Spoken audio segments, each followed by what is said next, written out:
राजनीति में ऐसा बहुत कम होता है कि वास्तविक मुद्दों पर बात हो, जैसे महंगाई, रोजगार, फिर चाहे वो महिलाओं को लेकर हो या पुरुषों को, शिक्षा, चिकित्सा आदि कई चीजें हैं जिन पर खुलकर बात होनी चाहिए और अमल में लाई जानी चाहिए। विकास का मापदंड भी यही होना चाहिए।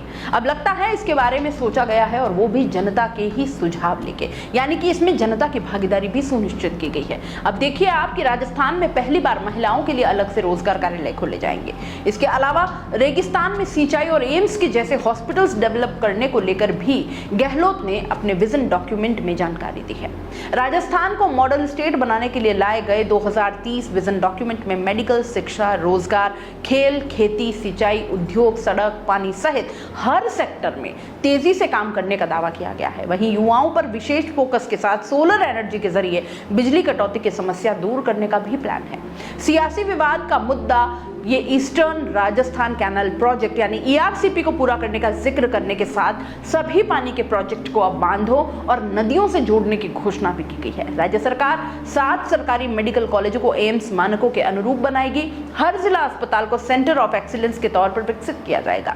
मेडिकल में मॉडल स्टेट बनाने का भी दावा किया गया है और इसके लिए मेडिकल और पैरामेडिकल स्टाफ की भर्ती, प्लेसमेंट, प्रमोशन, ट्रांसफर के लिए एक मजबूत स्वास्थ्य मानव संसाधन नीति विकसित कर लागू की जाएगी। अस्पतालों की व्यवस्थाओं में बेहतर मैनेजमेंट और सुधारों के लिए पब्लिक हेल्थ संवर्ग, विशेष संवर्ग और अस्पताल मैनेजमेंट संवर्ग का गठन किया जाएगा। विजन डॉक्यूमेंट में नदी जोड़ो प्रोजेक्ट को आगे बढ़ाने की घोषणा की गई है। डॉक्यूमेंट के मुताबिक पानी की क्षेत्रीय असंतुलन, बाढ़ और सूखे की स्थितियों को देखते हुए इंट्रा और इंटर बेसिन में पानी ट्रांसफर करने सामंजस्य बनाने की आवश्यकता बताते हुए ईआरसीपी के जरिए 13 जिलों में पानी पहुंचाने की घोषणा की गई है। विजन डॉक्यूमेंट के मुताबिक राज्य सरकार पूर्वी राजस्थान नहर परियोजना यानी ईआरसीपी में शामिल 13 जिलों में लंबे समय तक पानी की आपूर्ति सुनिश्चित करेगी। यह परियोजना 2 लाख हेक्टेयर के नए कमांड क्षेत्र में सिंचाई सुविधा देगी। इस योजना में नवनेरा बैराज और ईसरदा बांध का काम प्रगति पर है। महिलाओं की विभागीय सेवाओं तक पहुंच सुनिश्चित करने के लिए इस हेतु संभाग स्तर पर महिला रोजगार कार्यालय खोले जाएंगे। आईटीआई पास युवाओं के लिए स्टाइपेंड बढ़ाया जाएगा। पानी की मांग और सप्लाई के बीच बढ़ते अंतर के कारण भविष्य की मांगों को पूरा करने के लिए वैकल्पिक संसाधनों की भी जरूरत है और इसे ध्यान में रखते हुए गंदे पानी को साफ करके फिर से उपयोग में लाने के लिए फेज मैनर में प्रयास किए जाने की घोषणा की गई है। विजन डॉक्यूमेंट में सभी परिवारों को अमृत 2.0 योजना से पानी कनेक्शन देने की घोषणा की गई है। पेयजल प्रोजेक्ट बांध आधारित बनाए जाएंगे।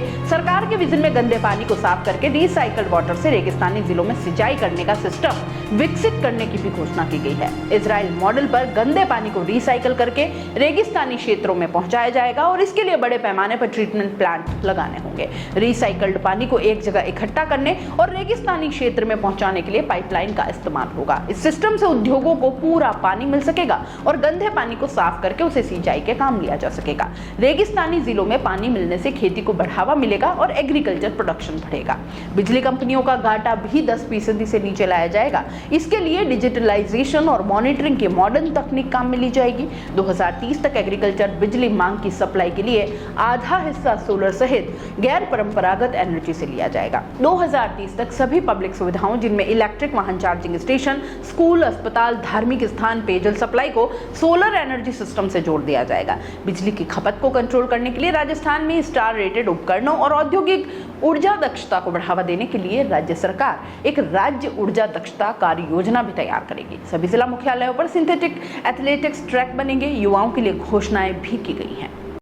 चिरंजीवी योजना से हो रहा इलाज, नहीं लाने रोकड़े और नहीं देना ब्याज, खर्चा खुर्चा कुछ ना होवे बात बड़ी, अस्पताल का खर्चा है ना बात बड़ी।